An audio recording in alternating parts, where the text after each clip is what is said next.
Me, Priyanka is describing the topic the larynx. Larynx is the part of upper respiratory system and also known as voice box. यहाँ पे मैंने आपको larynx का structure show कर रखा है कि अगर हम उसको देखते हैं तो वो किस तरह से शो होता है। जो आपको येलो कलर में शो कर रखा है ये क्या होता है, larynx होता है। उसके बाद मैंने इसका आपको फ्रंट साइड से इसका व्यू दिखा रखा है कि आगे से हम अगर इसको देखते हैं, एंटीरियर व्यू देखते हैं तो वो हमें किस तरह का शो होता है। ये हमारा पोस्टीरियर व्यू है कि लैरिंक्स को अगर हम पीछे की साइड से देखते हैं तो वो हमें कैसा शो होता है। उसके बाद है इसका इंट्रोडक्शन। जो लैरिंक्स होता है वो क्या होता है, एक फोनेशन का ऑर्गन होता है, यानी कि ये क्या है, आवाज़ को प्रोड्यूस करता है, वो इसका प्रोडक्शन करवाता है। और क्या करता है, ये एयर का पैसेजवे भी करवाता है, यानी कि जब भी हम इंस्पिरेशन करते हैं या फिर एक्सपिरेशन करते हैं तो क्या है, एयर के लिए पैसेजवे का वहाँ पे काम करता है, यानी कि एयर को हमारी बॉडी के अंदर एंट्री भी करवाता है और उसको हमारी बॉडी से बाहर भी निकलवाने में हेल्प करता है। और ये एक स्पिंचर का भी काम करता है कि जब भी हम फूड खाते हैं तो वहाँ पे क्या एपिग्लोटिस ऊपर आके क्या है उस रास्ते को रोक लेते हैं और जो भी खाना होता है वो हमारे लैरिंक्स या फिर रेस्पिरेटरी ट्रैक्ट में नहीं जा पाता। जो खाना है वो सीधा हमारा कहाँ पे जाएगा, इसोफेगस के अंदर जाता है। तो इस तरह से क्या है, एक तरह से स्पिंचर का भी काम यहाँ पे करता है। और क्या ये पार्ट कौन से सिस्टम का है, अपर रेस्पिरेटरी सिस्टम का, यानी कि अपर रेस्पिरेटरी ट्रैक्ट का ये पार्ट है। उसके बाद ये सिचुएटेड कहाँ पे होता है, ये हमारी नेक के अंदर सिचुएटेड होता है, एंटीरियर साइड में और मिडल, जो हमारी नेक होती है उसके क्या आगे की साइड और मिडल एरिया में ये सिचुएटेड होता है। ये कहाँ से निकलता है, ये root of tongue to trachea कहाँ पे प्रेजेंट होता है, जहाँ पे हमारी टंग की रूट होती है, यानी कि टंग का लास्ट पार्ट होता है और वहाँ से लेके हमारे ट्रैकिया तक, यानी कि यहाँ से लेके यहाँ पे क्या होती है, जो हमारी टंग होती है, टंग की रूट होती है और नीचे क्या होता है, हमारा ट्रैकिया होता है। इसके बीच में क्या प्रेजेंट होता है, हमारा लैरिंक्स। और क्या करता है यहाँ पे, ये जो लैरिंक्स की इनलेट होती है, क्या होती है, इनलेट होती है, यानी कि जहाँ से हमारा लैरिंक्स स्टार्ट हो रहा है और नीचे की साइड क्या है, क्रिकोइड कार्टिलेज लास्ट इसका पार्ट होता है, यानी कि कहाँ से स्टार्ट होके लैरिंजियल इनलेट से लेके हमारा क्रिकोइड कार्टिलेज तक ये प्रेजेंट होता है। या फिर हम इसको ऐसे बोल सकते हैं, root of tongue to track, ये हमारा क्या है, लैरिंक्स प्रेजेंट होता है। अगर हम वैसे देखते हैं सर्वाइकल वर्टिब्रा के अकॉर्डिंग तो ये हमारा C3 टू C6 वर्टिब्रा तक प्रेजेंट होता है। और जो फीमेल्स होती हैं उनके अंदर ये स्लाइटली हायर होता है देन मेल्स, यानी कि जो मेल होते हैं उनमें क्या ये थोड़ा नीचे की साइड होता है और फीमेल्स के अंदर क्या ये थोड़ा ऊपर की साइड होता है। लेकिन क्या मेल्स के अंदर ये थोड़ा बाहर की साइड भी उभरा होता है आफ्टर प्यूबर्टी। उसके बाद है इसकी मेजरमेंट्स। अगर हम इसके लेंथ देखते हैं तो मेल्स के अंदर और फीमेल्स के अंदर अलग अलग होती है। लेंथ मेल्स के अंदर कितनी होती है, 44 mm और फीमेल्स के अंदर 36 mm। और अगर इसका हम ट्रांसवर्स डायमीटर देखते हैं तो मेल्स के अंदर 43 mm, फीमेल्स के अंदर 41 mm। mm क्या है, मिलीमीटर। एंटीरियर पोस्टीरियर डायमीटर देखते हैं तो 36 mm in males and 26 mm in females. Circumference इसका अगर हम टोटली देखते हैं तो वो कितना होता है, 136 mm एंड फीमेल्स के अंदर 112 mm। फीमेल्स के अंदर इसका टोटली सर्कमफ्रेंस या फिर हाइट, लेंथ, वेट जो भी वो क्या कम होता है, इसी वजह से क्या ये ज़्यादा उभरा हुआ नहीं होता और क्या ये थोड़ा स्लाइटली अबोव भी होता है। लेकिन मेल्स के अंदर क्या ये थोड़ी सी ज़्यादा लेंथ होने के कारण क्या ये और थोड़ा नीचे की साइड होने के कारण ये हमें एडम्स एप्पल की तरह लगता है। जब तक प्यूबर्टी नहीं आती तब तक मेल और फीमेल के लैरिंग्स में कुछ खास डिफरेंस नहीं होता। लेकिन क्या प्यूबर्टी के बाद जो मेल का लैरिंग्स होता है उसमें हमें अलग से प्रोमिनेंस दिखेगा, यानी कि उभरा हुआ पार्ट दिखेगा। वहाँ पे क्या जो हमारा थायराइड कार्टिलेज होता है वो उसकी प्रोमिनेंस हो जाती है, यानी कि वहाँ पे इंक्रीजमेंट हो जाती है। पहले जो हिस्टोरिकल हिस्ट्री अगर हम देखते हैं तो एक आदिमानव था जिसके किसी ने सोचा था कि इसके जो नेक वहाँ पे क्या है, एप्पल फंस गई है, क्या है, एप्पल फंस गई है और उसकी वजह से क्या है यहाँ पे उसका जो ये पार्ट है वो आगे की साइड उभर गया है, इसलिए उसको क्या है एडम्स एप्पल भी बोला जाता है। वहाँ पे क्या है उसको एडम्स एप्पल बोला गया था। क्यों बोला गया था, क्योंकि उन्होंने सोचा था कि इसके गले के अंदर क्या एप्पल चली गई है जिसकी वजह से इसका ये हिस्सा जो वो प्रोमिनेंट हो गया। लेकिन इसका मेन कारण क्या था, लैरिंग्स की इंक्रीजमेंट। लेकिन बाद में जब भी देखा कि जो भी मेल होते थे उनमें क्या आफ्टर प्यूबर्टी ये वाला एरिया इंक्रीज हो जाता था, उसी के कारण क्या बाद में पता चला कि यहाँ पे क्या लैरिंग्स की इंक्रीजमेंट होती है। लेकिन उस स्टार्टिंग वाले पॉइंट की वजह से इसको एडम्स एप्पल भी बोला जाता है। उसके बाद है इसके structures associated with the larynx, यानी कि हम लैरिंग्स के superior, inferior, anterior, posterior and laterally अगर स्ट्रक्चर्स देखते हैं तो कौन कौन से एसोसिएटेड होते हैं। अगर हम इसके ऊपर देखते हैं यहाँ पे क्या हमारा लैरिंग्स है, तो ऊपर की साइड देखते हैं तो ऊपर क्या होता है, हायोइड बोन होती है और root of tongue. Hyoid bone एक सिर्फ हमारी एक ऐसी बोन है जो कि हमारे किसी भी बोन से अटैच नहीं होती, वो सिर्फ क्या मसल्स से ही अटैच होती है। वहाँ पे वो किससे अटैच होती है, सिर्फ मसल से अटैच होती है, किसी भी बोन से अटैच नहीं होती। इसलिए जब भी हम किसी भी लैब के अंदर जाते हैं तो लैब के अंदर हमें कभी भी हायोइड बोन नहीं मिलती, क्योंकि वो किसी भी बोन के साथ अटैच नहीं होते, और वो बोन के साथ अटैच ना होने के कारण वो क्या अकेले ऐसे ही सस्पेंड नहीं कर सकती, वहाँ पे नहीं सो हो सकती। इसलिए क्या वहाँ पे 205 बोन से हमें मेनली देखने को मिलती है, वहाँ पे हमें हायोइड बोन देखने को नहीं मिलती। बहुत ही कम चांसेस होते हैं कि हम हायोइड बोन को लैब के अंदर देख पाते हैं। उसके बाद है इन्फीरियरली, यानी कि नीचे की साइड क्या होता है, ऊपर की साइड क्या क्या है, हायोइड बोन और टंग की क्या रूट वहाँ पे। इन्फीरियरली अब क्या नीचे की साइड क्या होता है, ट्रैकिया इसके साथ प्रेजेंट होता है, लैरिंग्स के साथ में नीचे क्या होता है, ट्रैकिया। अगर इसके हम आगे की साइड देखते हो तो यहाँ पे हमारी मसल्स प्रेजेंट होती हैं, और ऐसी मसल्स भी जो कि हमारी हायोइड बोन से अटैच है, यानी आगे की साइड क्या होती है, सिर्फ मसल्स ऑफ नेक ही होती है, उसके आगे कुछ और नहीं होता। और क्या पोस्टीरियरली अगर हम देखते हैं तो पोस्टीरियर साइड में क्या होता है, लैरिंजोफेरिंक्स, क्या होता है, लैरिंजोफेरिंक्स, और क्या 3rd to 6th cervical vertebra भी प्रेजेंट होती है। पोस्टीरियर साइड में क्या क्या होता है, लैरिंजोफेरिंक्स और 3rd to 6th cervical vertebra. अगर हम इसके लेटरली साइड्स में देखते हैं, यानी कि इसके साइडों में देखते हैं, तो वहाँ पे क्या होता है, थायराइड ग्लैंड की लोब्स। लेटरल साइड में क्या होती है, लोब्स ऑफ थायराइड ग्लैंड। उसके बाद है जो लैरिंग्स होता है उसके साथ में क्या क्या कंस्टिट्यूशन होती है, यानी कि क्या क्या उसके साथ में अटैच रहता है। लैरिंग्स के यहाँ पे क्या 9 कार्टिलेज प्रेजेंट होते हैं। कितने कार्टिलेज प्रेजेंट होते हैं, 9, जो कि कनेक्टेड होते हैं किसके द्वारा, जॉइंट्स के द्वारा, लिगामेंट्स के द्वारा और मेम्ब्रेन्स के द्वारा। ये जो कार्टिलेज है वो कनेक्टेड होते हैं। और मुंह किसके द्वारा होते हैं, वो मसल्स के द्वारा। और उसके बीच में क्या एक कैविटी होती है जो कि म्यूकस मेम्ब्रेन से लाइनिंग होती है। उसके बाद जो कार्टिलेज होते हैं वो कौन कौन से होते हैं, हमारे पास 3 अनपेयर्ड होते हैं और 3 पेयर्ड होते हैं। देखो 3 पेयर्ड है तभी तो क्या उसको 2 से हम मल्टीप्लाई कर देंगे तो यानी कि वो कितने बन गए, 6 कार्टिलेज। और 3 हमारे पास क्या अनपेयर्ड, यानी टोटल मिला के हम देखते हैं तो कितने कार्टिलेज हमारे पास, 9 कार्टिलेज प्रेजेंट होते हैं। अगर हम कार्टिलेजेज को देखते हैं तो वो हमें कुछ इस तरह से शो होता है, लेकिन हम स्ट्रक्चर कौन सा करेंगे, जो मैंने आपको सबसे पहले दिखाया था anterior view and posterior view, वो वाला स्ट्रक्चर हमें ड्रॉ करना है। यहाँ पे क्या हम क्या 3 अनपेयर्ड है और 3 पेयर्ड है। अनपेयर्ड कौन कौन से होते हैं, thyroid, cricoid and epiglottis cartilage. और पेयर्ड कौन कौन से होते हैं, अरेटिनोइड, कॉर्निकुलेट और क्यूनिफॉर्म। यहाँ पे वो कुछ इस तरह से शो होते हैं, यहाँ पे आप अच्छे से देख लेना। उसके बाद है कार्टिलेजेज, मैंने यहाँ पे आपको अलग से शो कर रखे हैं कि एपिग्लोटिस यहाँ पे प्रेजेंट होता है, क्यूनिफॉर्म ये वाला ये हिस्सा जो है। उसके बाद अरेटेनोइड यहाँ पे, कॉर्निकुलेट ये वाला, क्रिकोइड रिंग की शेप और थायराइड ये वाला कार्टिलेज। आगे मैं इनको सभी को अलग अलग आपको करवाती हूँ। सबसे पहले हमारा है थायराइड कार्टिलेज, जो कि क्या है अनपेयर्ड होता है। इसकी शेप वी शेप होता है। जो थायराइड कार्टिलेज होता है वो हमें कुछ इस तरह से शो होता है। ये इसका एंटीरियर व्यू है और इसका ये पोस्टीरियर और ये लेटरल व्यू है। उसके बाद क्या है, ये सबसे बड़ा कार्टिलेज होता है लैरिंग्स का, और लैरिंग्स को प्रोटेक्ट करके रखता है। क्या, लैरिंग्स को प्रोटेक्ट करके रखता है। और क्या है, जो वोकल कॉर्ड होती है उसको अटैचमेंट भी प्रोवाइड करता है, वोकल कॉर्ड को अटैचमेंट प्रोवाइड करता है। ये क्या होता है, वी शेप का ऑर्गन होता है। यहाँ पे जो इसके ऊपर वाले पार्ट होते हैं इसको हम लैमिना बोलते हैं। ये कौन सा व्यू है इसका, एंटेरो लेटरल व्यू, यानी कि आगे की साइड से और लेटरल साइड से। उसके बाद है जो मैंने आपको एंगल बताई, क्या है, एक एंगल बनाता है। जो मेल होते हैं वहाँ पे तो क्या है, ये सीधा 90 डिग्री का एंगल बनाता है, और फीमेल्स के अंदर ये 120 डिग्री का एंगल बनाता है।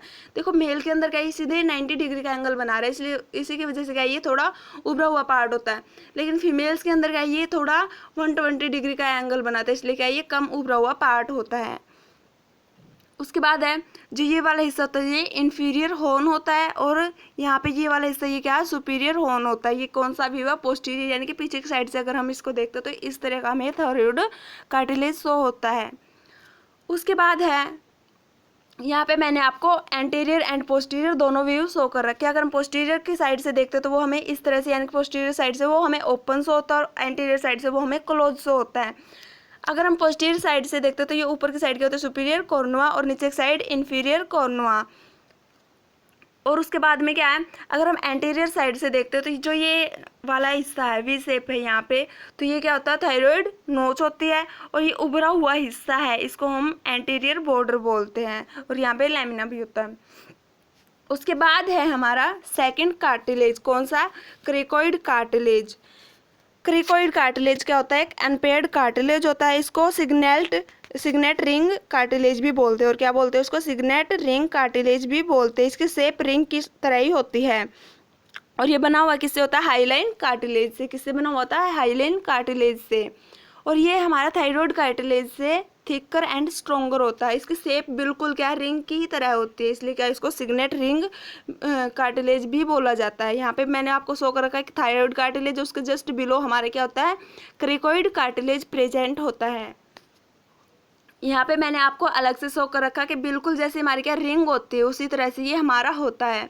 जो ये पीछे की साइड होता है इसकी ये क्या होती है, आर्च होती है। और आगे की साइड यानी कि जो हमारे जैसे कोई रिंग होती है उसका जो ये वाला हिस्सा है, ये वाला हिस्सा ये कैसा होता है, ये आर्च होती है। और ऊपर वाला हिस्सा जो होता है वो क्या होता है, लैमिना होता है, यानी कि जो थोड़ा सा उभरा हुआ पार्ट है। ये एंटीरियर व्यू है आगे की साइड से और ये क्या है, इसका पोस्टीरियर व्यू पीछे की साइड से। उसके बाद है हमारा एपिग्लोइटिस। एपिग्लोइटिस भी क्या एक अनपेयर्ड कार्टिलेज होता है। क्या होता है, अनपेयर्ड कार्टिलेज होता है। और ये कहाँ पे प्रेजेंट होता है, अबो द टंग। ये क्या टंग के अबो तक भी प्रेजेंट होता है। इसके जो हम शेप देखते हैं तो वो किस तरह की होती है, लीफ की तरह, यानी कि एक पत्ते की तरह शेप होती है। लीफ शेप ऑर्गन होता है, अनपेयर्ड होता है, एक ही होता है। और क्या है, anterior wall of upper part. यहाँ पे कौन से शो कर रखी है, anterior wall of upper part, यानी कि जो उसका ऊपर वाला हिस्सा उसका एंटीरियर व्यू मैंने आपको शो कर रखा है। उसके बाद यहाँ पे मैं आपको दिखाती हूँ, यहाँ पे क्या जो इसका लीफ है यानी कि एपिग्लोइटिस है, जो हमें टंग के ऊपर प्रेजेंट होता है जब हम इसको उंगली से टच करते हैं। जब भी जैसे अगर हमें वोमिटिंग नहीं हो रही लेकिन क्या हमारा वोमिटिंग का मन कर रहा है तो उस टाइम पे क्या होता है, हम अपनी उंगली को अपने नेक के अंदर डालते हैं तो वहाँ पे हमें क्या एपिग्लोइटिस यानी कि सॉफ्टली हमें फील हो जाता है। और क्या है, ये क्या जो हमारी ये लीफ होती है फिर एपिग्लोइटिस होती है, ये वाला इसका अपर एंड होता है और ये क्या इसका लोअर एंड होता है जिसको हम स्टाक बोलते हैं। और जो जिससे ये अटैच होता है हायो एपिग्लोटिक लिगामेंट से ये अटैच होता है। किससे अटैच होता है, हायो एपिग्लोटिक लिगामेंट से ये यहाँ पे अटैच होता है। उसके बाद है यहाँ पे मैंने आपको शो कर रखा है कि जो ये होता है ये कि हमारा टंग के ऊपर तक भी प्रेजेंट होता है। देखो लीफ का ऊपर वाला हिस्सा कुछ इस तरह से हमें प्रेजेंट होता है। जो ये वाला हिस्सा होता है इसको मीडियन ग्लोसो एपिग्लोटिक फोल्ड बोलते हैं। यहाँ पे क्या है, मीडियन ग्लोसो एपिग्लोटिक फोल्ड। और यहाँ पे भी क्या है, मीडियन ग्लोसो एपिग्लोटिक फोल्ड। और यहाँ पे क्या होता है, एरे एपिग्लोटिक फोल्ड प्रेजेंट होते हैं। अब तक हमने कौन से कार्टिलेज के, जो हमारे अनपेयर्ड कार्टिलेज होते हैं। उसके बाद है हमारे पेयर्ड कार्टिलेज। पेयर्ड कार्टिलेज में हमारा सबसे पहले क्या है, अरिटेनोइड कार्टिलेज। कौन सा है, अरिटेनोइड कार्टिलेज। अरिटेनोइड कार्टिलेज होता है वो कैसा होता है, पैरामिडल शेप का होता है। किस शेप का होता है, पैरामिडल शेप का। ये वाला जो हमारा कार्टिलेज है, सिर्फ ये वाला कॉर्नुकेट से पहले दिखाती हूँ मैं। सिर्फ ये वाला हिस्सा जो है यहाँ से, ये क्या होता है हमारा अरिटेनोइड कार्टिलेज, पैरामिडल शेप का होता है। On the upper border cricoid cartilage. और इसके जो क्या होता है, ये क्या है, क्रिकोइड कार्टिलेज के अपर बॉर्डर पे होता है। उसके बाद देखो मैंने यहाँ पे आपको अच्छे से शो कर रखा है। देखो यहाँ पे क्या हमारे नीचे क्या है, क्रिकोइड कार्टिलेज है जो रिंग शेप में था। मैंने बताया था आपको किस शेप में था, रिंग शेप में। ये क्या जो रिंग शेप में हमारा कार्टिलेज था यानी कि सिग्नेट रिंग कार्टिलेज था, उसके ऊपर ये प्रेजेंट होता है। ठीक है, ये इसकी क्या होती है, मस्कुलर प्रोसेस होती है। और ये क्या होती है, वोकल प्रोसेस होती है। ये इसके नेम दे रखे हैं। और जो ये हमारा अरिटेनोइड कार्टिलेज होता है ये पेयर्ड कार्टिलेज होता है। और इसकी जो शेप होती है ट्रायंगुलर इन शेप होता है। किस शेप में होता है, ट्रायंगुलर इन शेप। और किससे बना हुआ होता है, हाईलाइन कार्टिलेज से ये बना होता है। और ये हमारी वोकल कॉर्ड से अटैच होता है। किससे अटैच होता है, वोकल कॉर्ड से अटैच होता है। इसलिए क्या यहाँ पे वोकल प्रोसेस मैंने आपको शो कर रखी है। और ये क्या करता है, प्रोवाइड करता है अटैचमेंट विद मसल्स। और जो किसके साथ होता है ये अटैच, मसल्स के साथ अटैच होता है, इसलिए यहाँ पे क्या है मस्कुलर प्रोसेस मैंने आपको शो कर रखी है। उसके बाद है corniculate cartilage, corniculate cartilage and cuneiform cartilage, ये भी क्या हमारे दोनों के दोनों पेड़ के अंदर होते हैं। देखो यहाँ पे मैंने जो आपको अरिटेनॉइड कार्टिलेज दिखा रखा वो क्या मैंने आपको 2 शो किए, यानी कि पेड़ के पेयर्स हैं उनके, ठीक है। और जो बाकी मैंने आपको दिखाए थे वो क्या थे, अनपेयर्ड थे। ये हमारा पहला क्या पेयर्ड कार्टिलेज है। उसके बाद है हमारा कॉर्निकुलेट एंड क्यूनिफॉर्म कार्टिलेज। यहाँ पे मैंने आपको इसका एक ही स्ट्रक्चर दिखा रखा है क्योंकि दोनों बहुत छोटे छोटे कार्टिलेज होते हैं। देखो यहाँ पे ये वाला तो जो वो क्या होता है क्यूनिफॉर्म कार्टिलेज ऑफ विसबर्ग, इस ये कौन सा होता है क्यूनिफॉर्म कार्टिलेज। और जो ये नीचे होता है, जो यहाँ पे ये नीचे होता है, यहाँ पे ये क्या होता है कॉर्निक्यूलेट, यानी कि जैसे कौन से क्या समझते हैं, जैसे सींग होते हैं एक तरह से, क्या होते हैं जैसे सींग होते हैं, वो तो आप सभी ने देख रखे हैं। तो कुछ उसी तरह से ये हमें दिखाई होता है। जैसे कोई पक्षी है, पक्षी के जैसे पंजे होते हैं एक तरह से, और जैसे कोई पशु है एनिमल है उसके जैसे सींग होते हैं, हॉर्न होते हैं, ठीक है। जैसे क्या उसके सींग होते हैं, यानी कि जैसे उसके कॉर्न होते हैं उसी तरह से ये हमें दिखाई देता है, इसलिए इसको क्या कॉर्निकुलेट, और ये क्या है क्यून की तरह, उसी की क्यून की तरह होने की वजह से इसको क्या क्यूनिफॉर्म कार्टिलेज बोला गया है। यहाँ पे मैं इन दोनों को करवाती हूँ। सबसे पहले हमारे पास है कॉर्निकुलेट कार्टिलेज। ये कैसा होता है हॉर्न शेप का कार्टिलेज होता है। कैसा होता है हॉर्न शेप का कार्टिलेज होता है कुछ इस तरह से। It is made up of elastic cartilage, किससे बना होता है इलास्टिक कार्टिलेज से बना होता है। और जब जो हम सभी के सभी कार्टिलेज देखते हैं तो उनमें से सबसे this cartilage is small as compare to other cartilage, जो सारे के सारे कार्टिलेज है उनमें से सबसे छोटा जो कार्टिलेज शो होता है वो कौन सा होता है कॉर्निकुलेट कार्टिलेज। कौन सा होता है कॉर्निकुलेट कार्टिलेज, यहाँ पे मैं बताती हूँ कॉर्निकुलेट कार्टिलेज कौन सा होता है, ये वाला जो हमारा ये नीचे हैं दोनों, ये क्या हमारा कॉर्निकुलेट कार्टिलेज होता है। ये सबसे छोटे वाला कार्टिलेज होता है हमारे लैरिंक्स के अंदर। उसके बाद है क्यूनिफॉर्म कार्टिलेज। क्यूनिफॉर्म कार्टिलेज कैसा होता है रोड शेप का होता है। किस तरह का होता है रोड शेप का, इस तरह से, ठीक है।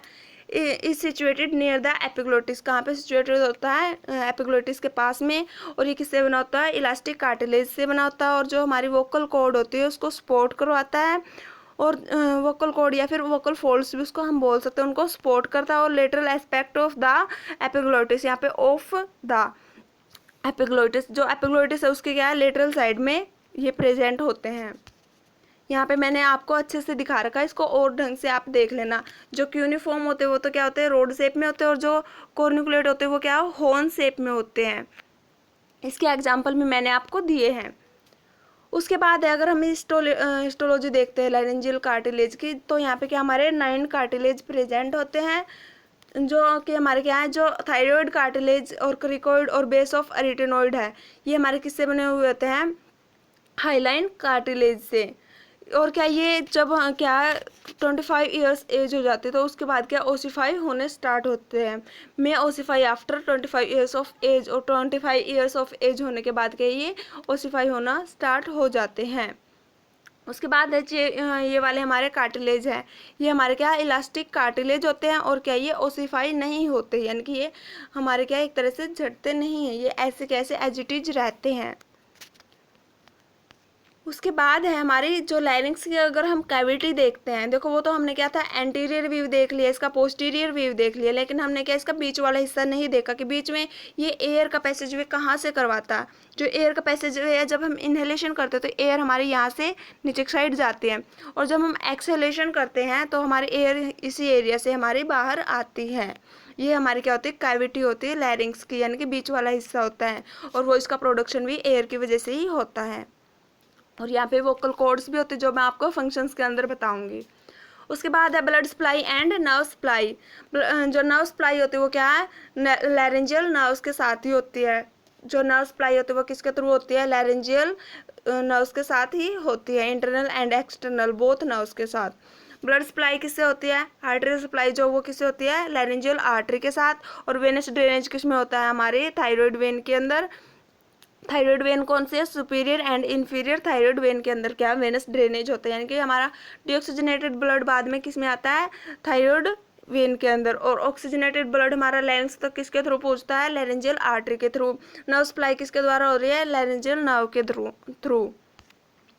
उसके बाद यहाँ पे मैंने आपको शो कर रखा है कि जो लैरिंजियल नर्व होती है, यानी कि येलो कलर में जो मैंने आपको शो कर रखी है वो कुछ इस तरह से होती है। यहाँ पे मैंने बिल्कुल ही सिर्फ एक ही पार्ट आपको शो कर रखा है, यहाँ पे बहुत सारी नर्व्स होती हैं जो कि हमारी लैरिंजियल नर्व होती हैं।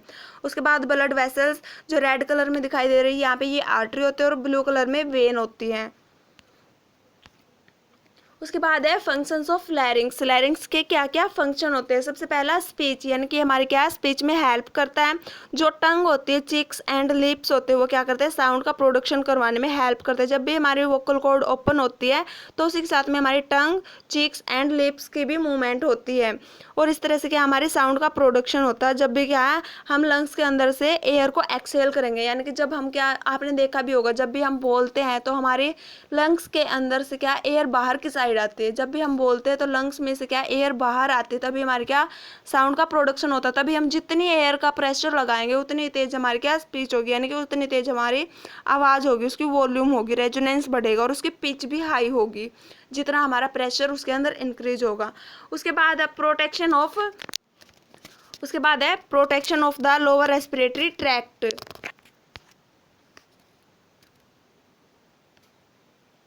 Wait, sorry, here is some mistake. उसके बाद है हमारा, हम दोबारा से अपने टॉपिक पे आते हैं। स्पीच का मैंने बता दिया। उसके बाद क्या, protection of the lower respiratory tract, यानी कि जो भी हमारा क्या लोअर रेस्पिरेटरी ट्रैक्ट होता है उसको क्या प्रोटेक्ट करके रखता है। यानी कि जब भी हम फूड खाते हैं, फूड लेते हैं अपनी बॉडी के अंदर, हम क्या फूड लेते हैं, उसको इनहेल करते हैं थ्रू माउथ, यानी कि माउथ से जब भी फूड आया तो क्या उस टाइम पे हमारे यहाँ पे एपिग्लोटिस प्रेजेंट होता है, और यहाँ पे क्या स्पिंचर का भी काम होता है। तो स्पिंचर में जो फूड हमारा है वो क्या हमारे सीधा कहाँ पे जाएगा, हमारे इसोफेगस के अंदर जाएगा। यहाँ पे क्या वो स्पिंचर और जो हमारी एपिग्लोटिस है वो इसको क्लोज कर लेती है इस एरिया को, और इस तरह से क्या हमारा जो लोअर रेस्पिरेटरी ट्रैक्ट है वहाँ पे जो हमारा लोअर रेस्पिरेटरी ट्रैक्ट है वहाँ पे कुछ भी नहीं जाने देता, और हमारे लोअर रेस्पिरेटरी ट्रैक्ट को बचाए रखता है। यानी कि जैसे फूड हमने लिया और क्या वहाँ पे हमारे क्या एपिग्लोटिस प्रेजेंट है और हमारे स्पिंचर प्रेजेंट है, तो फूड जब हमारे इसोफेगस के अंदर जा रहा है तो लैरिंक्स को ऊपर से वो कवर कर लेता है, ताकि जो फूड है वो हमारे लोअर रेस्पिरेटरी ट्रैक्ट के अंदर ना जाए, यानी कि लंग्स के अंदर ना जाए और वहाँ पर हार्मफुल इफेक्ट ना करे। इस तरह से क्या हमें प्रोटेक्ट करके रखता है हमारे लोअर रेस्पिरेटरी ट्रैक्ट को। उसके बाद है साउंड प्रोडक्शन में ये मेनली हेल्प करता है। किस में हेल्प करता है, साउंड प्रोडक्शन में हेल्प करता है। सबसे पहले हमारे पास पॉइंट है पिच। पिच में क्या होता है, पिच यानी कि उसकी जो वॉल्यूम है वो कितनी पिच प्रोवाइड कर रही है, इस यानी कि क्या ये किस पे डिपेंड करती है, टेंशन ऑफ मसल्स पे। यानी कि अगर हमारे मसल्स की टेंशन जो वो क्या होगी, हाई होगी, तो जो साउंड उसका प्रोडक्शन कैसे होगा, हाई, यानी कि जो हाई पिच की साउंड हमें शो होगी। यानी कि जल्दी जल्दी बोलने वाले, पिच क्या होती है, जल्दी जल्दी बोलना, जितना हम जल्दी बोल सकते हैं वो होती है पिच। यानी कि जितनी हमारी मसल्स की टेंशन होगी, यानी कि मसल्स जितना हमारा कॉन्ट्रैक्शन करेगी तो उसको क्या बोलते हैं वहाँ पे, हाई पिच। और जितनी वो कम होंगी वहाँ पे उनकी लो टेंशन होगी, तो उसकी वजह से क्या होगी, वहाँ पे लो पिच होगी, यानी कि वो आराम से बोलेगा। उसके बाद है रेजोनेंस। अगर हम रेजोनेंस देखते हैं तो ये रेजोनेंस का मतलब क्या होता है कि जो वहाँ पे साउंड प्रोडक्शन हो रही है वहाँ पे उसका रेजोनेंस कितनी, वहाँ पे वाइब्रेशन कितनी है उसकी, तो ये डिपेंड करता है कि उसकी शेप साइज कैसी है, नोज के, माउथ के, फेरिंग्स की और लैरिंग्स की। इनके शेप साइज पे ये डिपेंड करता है कि जो क्वालिटी है वॉइस की वो कैसी होगी। उसके बाद है वॉल्यूम यानी कि वो कितनी तेज है और कितनी स्लो है। जो वॉल्यूम है, आवाज़ कितनी तेज हमें सुनाई देती है और कितनी स्लो। देखो पिच में तो क्या होता है कि हम कितनी जल्दी जल्दी बोल सकते हैं। उसके बाद रेजोनेंस यानी कि उसमें वाइब्रेशन कितनी है। वॉल्यूम क्या है, वॉल्यूम का मतलब है कि वो कितनी तेज सुनाई दे रही है। देखो पिच में तो कितनी जल्दी जल्दी बोल रही है, रेजोनेंस में उसकी वाइब्रेशन, और वॉल्यूम क्या है, कितनी तेज हमें सुनाई देती है। ठीक है, इसमें क्या ये डिपेंड किस पे करती है, फोर्स पे, यानी कि हमारे लंग्स के अंदर से हम कितना प्रेशर लगा रहे हैं, कितना हम फोर्स लगा रहे हैं। बोलने में हम जितना प्रेशर लगाएंगे उतनी तेज हमारी वॉल्यूम होगी, और जितना हम कम प्रेशर लगाएंगे उतनी ही हमारी कम वॉल्यूम होगी। उसके बाद है पैसेज वे फॉर एयर ये क्या करता है, हमारी बॉडी के अंदर एयर के लिए एक पैसेज वे, यानी कि बॉडी के अंदर तक भी क्या एयर को पहुंचाता है और क्या उसके बाहर भी एयर को पहुंचाने का काम करता है। यानी कि एक तरह से पैसेज वे इनहेलेशन और एक्सहेलेशन में, यानी कि इंस्पिरेशन और एक्सपिरेशन में ये हमारी हेल्प करता है। और क्या यहाँ पे म्यूकस मेम्ब्रेन प्रेजेंट होती है, इस तरह क्या ह्यूमिडिफिकेशन भी वहाँ पे करता है और क्या फिल्टरिंग भी करता है, और वो जो हमारे एयर है उसको वार्म अप भी करता है। पहले ही वैसे तो हमारे नोज और फेरिंग्स से हमारे क्या ये सारे काम होके आते हैं, लेकिन क्या है लैरिंग्स में भी क्या म्यूकस मेम्ब्रेन होते हैं, जिसके बाद जो बची हुई है वहाँ पे भी क्या है ह्यूमिडिफिकेशन होती है और फिल्टरिंग भी होती है और क्या वार्मिंग ऑफ एयर भी होती है। कई बार क्या हम अपने मुंह से सांस लेते हैं, क्या कई बार हम मुंह से सांस लेते हैं, जब कभी कभी क्या हमारी नोज ब्लॉक हो जाती है म्यूकस के कारण। जब म्यूकस ब्लॉकेज के कारण हमारी नोज ब्लॉक हो जाती है, तो उस टाइम पे हम क्या अपने माउथ यानी कि ओरल कैविटी के थ्रू एयर का पैसेज वे करवाते हैं। तो उस टाइम पे क्या हमारा जो लैरिंग्स होता है वहाँ पे ह्यूमिडिफिकेशन करता है और क्या उसको फिल्टर करता है और क्या जो हमारे एयर है उसको वार्म अप भी करता है। ये थे इसके कुछ फंक्शंस।